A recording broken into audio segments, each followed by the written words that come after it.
आपको ये तो पता है कि अब आप आगे चाहे 20 साल तक भी इंटरव्यू जो भी देंगे उसमें आदि पुरुष का जिक्र आएगा, वेदर यू लाइक इट और नॉट, हम चाहें या ना चाहें, क्योंकि आजकल जैसे हम बात करते थे कि डिजिटल फुटप्रिंट्स इतने स्ट्रांग हो गए हैं।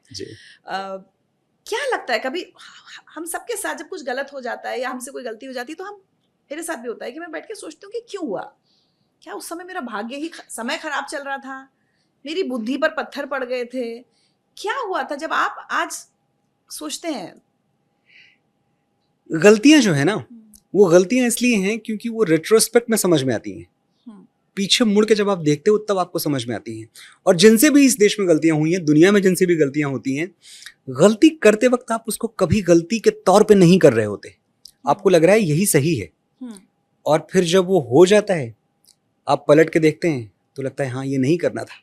इसीलिए वो शब्द सेल्फ एक्सप्लेनेटरी है, भूल आप कहते हो।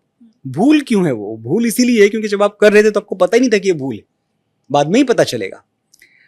आदिपुरुष मेरे जीवन की एक बहुत बड़ी गलती थी, बहुत बड़ी भूल, और मैंने बहुतों को निराश किया। उसके लिए मैं पूरी तरह से जिम्मेदार हूं। उसके लिए ये देश अगर मुझ पे उंगलियां उठाए, अगर मेरी तरफ पत्थर उछाले, तो पूरा अधिकार है इस देश को। और कारण यह है कि मैं जो कुछ भी हूं, मुझे बनाने वाले भी तो यही लोग थे।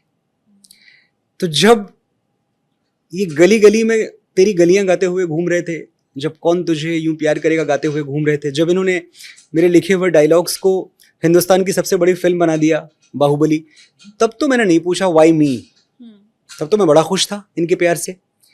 तो फिर जब मैंने इनको मायूस किया और इन्होंने मुझे सजा दी अपनी तरफ से, तो मुझे पूछने का कोई अधिकार नहीं है ऋचा जी, तो व्हाई मी। वो भी ठीक था, ये भी ठीक है, और मैं ये भी जानता हूं कि बड़ा क्षमाशील देश है ये, इसके डीएनए में क्षमा करना लिखा है। अगर कोई दिल से माफी मांगे तो ये देश क्षमा कर देता है।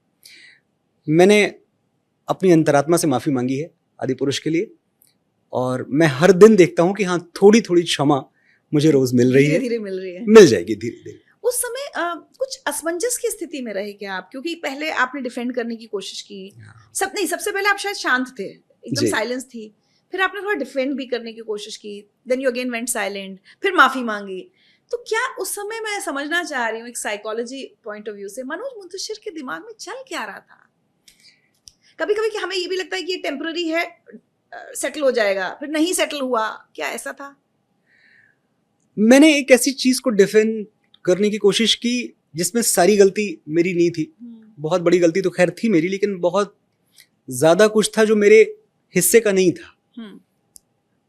लंका कैसी दिख रही है, उसका रंग कैसा है, गोल्डन है या ब्लैक है, नॉट माय कॉल।